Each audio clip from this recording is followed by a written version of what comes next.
Olá, seja bem-vindo, seja bem-vinda. O Estado do Rio vive um período de crise financeira acentuado pela pandemia da Covid-19. O regime de recuperação fiscal assinado em 2017 suspendeu o pagamento de dívidas do Estado com a União e trouxe algum alívio para as contas públicas, mas a situação ainda está longe de ser confortável. É preciso pensar em maneiras de reestruturar o Estado para possibilitar uma retomada de desenvolvimento econômico e social. Foi pensando nisso que um grupo de professores e pesquisadores da UERJ criou a Rede de Estudos em Planejamento e Política Pública Regional orientada ao Rio de Janeiro, conhecida como Rede ProRio. No Ciência e Existência de hoje, vamos saber um pouco mais sobre esse projeto. Eu converso com o coordenador executivo da Rede ProRio, professor Bruno Sobral, com a professora Luísa Silva, do Departamento de Comunicação Social da UERJ, e com o vice-reitor da Universidade do Estado do Rio, professor Mário Carneiro. Sejam muito bem-vindos ao Ciência e Existência. Muito obrigada pela presença de todos. Gostaria de começar com o professor Bruno. Professor, a Rede ProRio, ela começou antes da Covid-19, né? Antes da pandemia, se propondo a estudar temas estratégicos para a elaboração de uma agenda de políticas públicas para o Estado e municípios. Foi lançada em maio de 2019. Queria que o senhor falasse um pouco, né, qual foi a motivação, eu imagino que tem a ver com essa crise financeira fiscal do Rio, né, mas qual foi a motivação para essa organização numa rede? Obrigado, Fernanda, e toda a equipe da TV pelo convite. E parabenizo por essas iniciativas que valorizam sempre a ciência, querendo colocar a ciência junto com a tomada de decisão política para o desenvolvimento do Estado. Tá?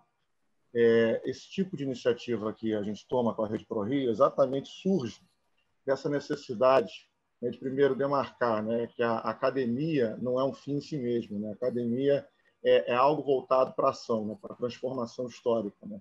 Isso se reforça ainda mais, né, vindo de uma universidade que tem no seu nome, né, Estado do Rio de Janeiro, né? Então, ou seja, a nossa missão primeira é o desenvolvimento do Estado do Rio de Janeiro. Quando eu, que sou professor de economia, inclusive leciono economia fluminense, né, percebo, né, todas aquelas movimentações que surgem com aquela crise, né, a dificuldade, inclusive, de mobilização com uma narrativa que coloque os problemas, os desafios do Estado, né, ou seja, uma narrativa que naquele momento era muito mais voltada para a angústia, para as consequências, né, para por que a gente está sofrendo tudo isso, por que áreas e instituições que deveriam ser valorizadas por uma visão estratégica, elas não estão incorporadas a isso, por que na hora que a gente está negociando, por exemplo, com o governo federal, um auxílio, a gente não tem propriamente, né, relatórios organizados sobre os nossos problemas e sobre nossas potencialidades. Então, vendo tudo isso, né, a gente começou a participar de uma série de iniciativas, muitas delas a partir da UERJ, e ficou claro, né, que isso não pode ser feito por um conjunto isolado de especialistas, cada um dando a sua opinião, às vezes apenas sendo consultado ou indo numa audiência pública. De fato, a gente tinha que fazer um movimento integrado, né, com uma consciência, que eu diria, então, orgânica, vindo a partir de um salto e um esforço institucional de integrar, então, em um caráter permanente, uma iniciativa. Então, nesse sentido que vem a ideia de uma rede pró-Rio, né? Ou seja, a gente não está contra nada, né? A gente está a favor do Estado, a gente está a favor de criar uma base, né, intelectual, mas também no sentido prático do termo, né, para a defesa dos interesses do Estado do Rio de Janeiro. Então, na verdade, ela é mais do que apenas um debate de ideias, né? Ela é um continuado convite, né, à participação, à integração, à mobilização sociopolítica e, claro, né, a partir do respeito e do fortalecimento das instituições do Estado, que deveriam, e eu espero, a partir dessa iniciativa, né, serem cada vez mais vistas como um papel estratégico que tem. Então, nesse sentido, né, ela reúne a comunidade acadêmica, diversas instituições da comunidade acadêmica, do Estado, tá? Não é só o UERJ, né? A ideia de a gente reforçar o papel da UERJ é justamente pelo papel de protagonismo que ela deve exercer, e nenhuma das outras instituições acharam, enfim, errado isso, por ela ser parte do próprio Estado do Rio de Janeiro, da máquina do Estado do Rio de Janeiro. Então, ela por essa missão, né, junto com as suas co-irmãs, né, integrar nesse sentido. Então, temos esse movimento vindo da academia, mas também junto a gestores do Estado, associação de gestores e sociedade organizada, né, como, por exemplo, a Casa Fluminense e outras demais iniciativas, para, então, fazer um discurso bem abrangente para atacar essa complexidade, não reduzir essa complexidade a apenas alguns pontos que, às vezes, geram manchetes, né, de jornal, mas tratar toda a complexidade, toda a diversidade do Estado do Rio de Janeiro como ele merece. Obrigada, Bruno. Professora Luísa, gostaria de ouvir a senhora. O Rio sofre com números críticos de desemprego, né? E quando a gente anda pelo centro do Rio, a gente percebe por quê, né? O centro do Rio está um pouco cidade fantasma, assim, são lojas, restaurantes, bares, tudo fechado, né? Então, eu gostaria de saber, assim, quais setores vocês acreditam que podem impulsionar aí uma melhora no Rio de Janeiro, né? Um desenvolvimento que é o que a gente tanto espera, é o que a gente tanto quer? Eu gostaria de agradecer pela oportunidade de estar aqui participando com os meus colegas, né, nesse programa tão bem pensado, né, em termos de uma relação entre a academia e a sociedade, né, entre os laboratórios, que têm um tempo um pouco diferente de algumas demandas sociais. Às vezes a ciência leva algum tempo que não é exatamente compreendido pela sociedade como um tempo mais relacionado à ideia comercial, a uma ideia de vida prática, né? No entanto, a ciência, a partir do amadurecimento desses processos, ela consegue reaver tempo, né? Porque ela produz uma solução que recupera, né, a sociedade desses prejuízos, desse tempo.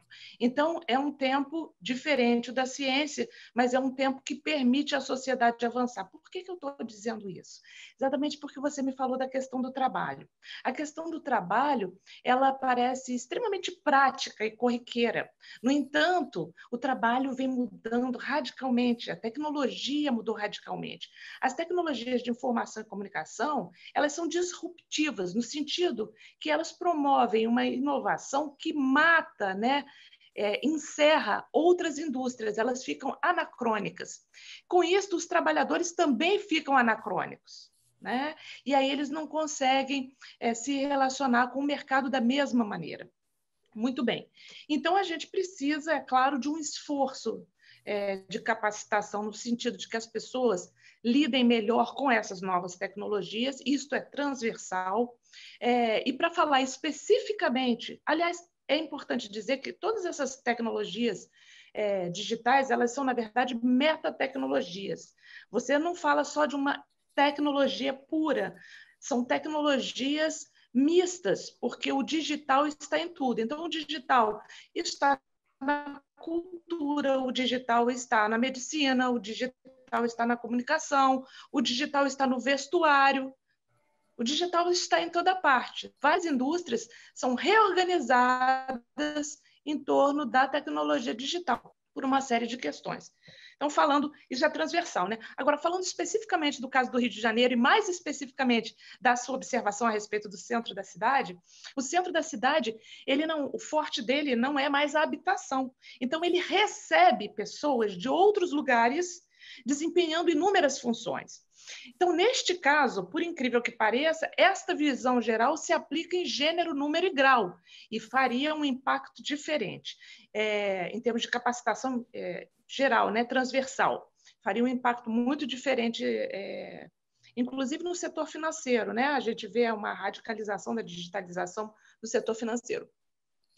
E, em termos especificamente da ocupação do centro do Rio de Janeiro, com os setores, além do financeiro, né, a gente tem outros setores que podem ser reativados à medida que retomem a circulação de pessoas, né? Um que vem crescendo muito no centro da cidade é o turismo e a hotelaria, e sempre os mercados de comércio de varejo, mas também os mercados de restaurantes, né? Mercados de venda de comidas específicas, porque trabalham com nichos de valor específicos. Então, não é apenas aquela coisa rápida, eu tenho um tempo de almoço e aí eu vou lá no bandejão não, como é que é? No restaurante Aquilo, né? Eu vou num restaurante específico, uma comida vegana, eu vou procurar um restaurante árabe, alguma coisa que tenha segmentação com a minha capacidade aquisitiva. Então, a gente teria uma ocupação no centro da cidade também mais voltada para esse comércio de varejo, a retomada do comércio de rua, que é muito importante para o centro do Rio de Janeiro, em específico, com a Saara, uma região fortíssima, e também a recuperação de algumas áreas verdes. Algumas pessoas estão se deslocando para o centro da cidade, na Lapa, Estácio, ali no entorno. Então, há também uma enorme expansão nesse setor.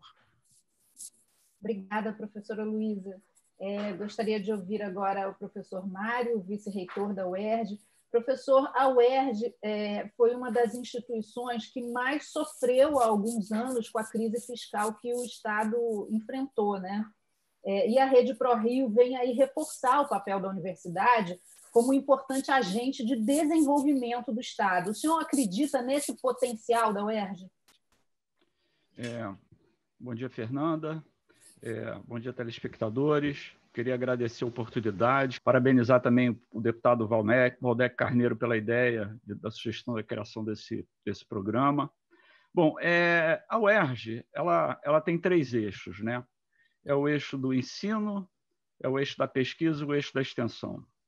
E dentro desses eixos, ela procura cumprir a sua missão perante a universidade. Ou seja, a universidade, a UERJ, ela tem que devolver para a população todo o investimento que a sociedade faz na universidade, né?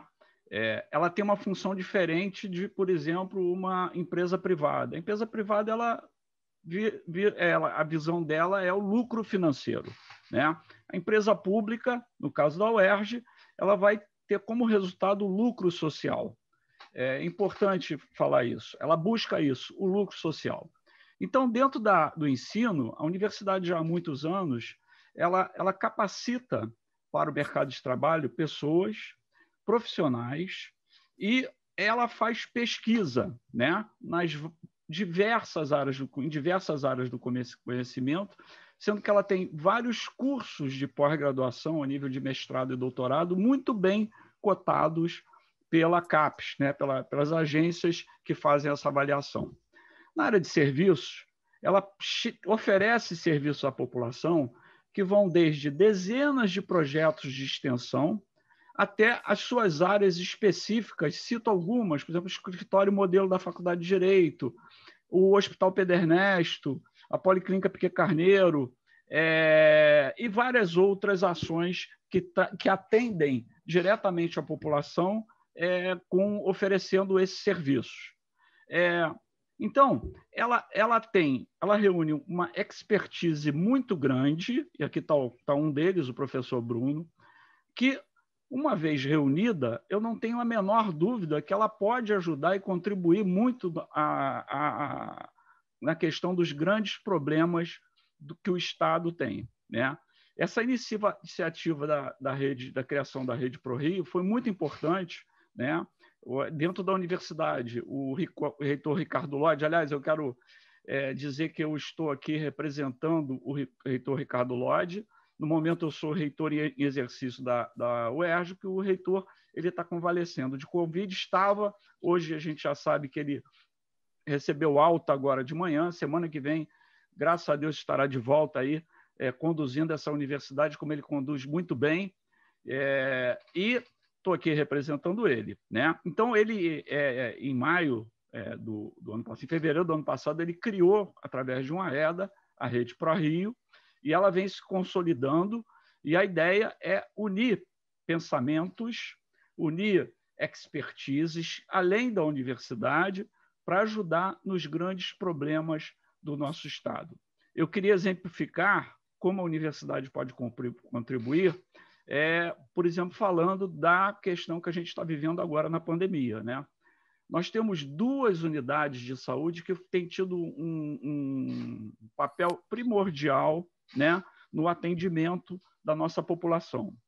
Temos a Policlínica Piquet Carneiro, que ficou voltada, ela é considerada a maior policlínica da América do Sul em tamanho, tá? Ela ficou voltada agora, especialmente, ela parou todos os atendimentos para testagem de pacientes, de pessoas com suspeita de Covid. Num primeiro momento, o foco foram os profissionais de saúde do Estado, e depois isso foi aumentando, e o próprio Ministério da Saúde apontou que ela foi a unidade que fez mais testes e mais diagnósticos de Covid do Estado do Rio de Janeiro, né? Então, em função desse aumento da Covid, ela está voltando a configuração da época da crise maior e está começando a fazer testagem e já temos indicações que ela também será um dos principais pontos de vacinação para a Covid do Estado. Além dela, o Hospital Pedro Ernesto, que também se tornou um ponto de referência para recebimento de casos mais graves da Covid. No momento principal, ele passou a praticamente converteu todas as suas UTIs, todas as suas enfermarias, exclusivamente para atendimento da Covid. E teve um papel muito importante. Hoje é um hospital muito bem equipado, e isso aí mostra muito bem o papel da universidade para enfrentar os grandes problemas do Estado, né? Essa rede ela tem uma questão diferenciada, porque isso é comum, né? Dentro da universidade você ter várias linhas de pesquisa em departamentos e unidades diferentes, muitas delas voltadas para a mesma questão. E no caso da Rede Rio, é o desenvolvimento do Estado. Então, uma das coisas que ela vai fazer é procurar unir essas pessoas, tanto da universidade quanto de fora da universidade. E, sendo assim, o potencial é infinito. Nós acreditamos muito, e, aliás, isso é uma determinação do reitor, que a universidade tem que ajudar o Estado nas suas grandes questões. Obrigada, professor. A gente vai fazer um intervalo rapidinho. Ciência e Existência volta já já.